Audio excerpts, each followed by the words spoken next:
biliyorsunuz 24 Haziran'da var. Seçim saatine girmiş bulunuyoruz.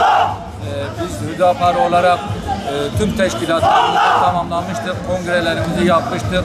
Gerekli bütün evraklarımız tamamlanmış olmasına rağmen ilk açıklanan siyasi parti olarak seçime gireceklerin ilk listesinde Hüdapar'ın ismi yok. Bunun üzerine genel merkezimizin yapmış olduğu itirazlar sonucunda Yüksek Seçim Kurulu'ndan Hüdapar'ın da parti olarak seçime girebileceği yönünde bir açıklama basına düştü. Bu konuda herhalde yarın büyük ihtimalle resmi açıklama da gelecektir.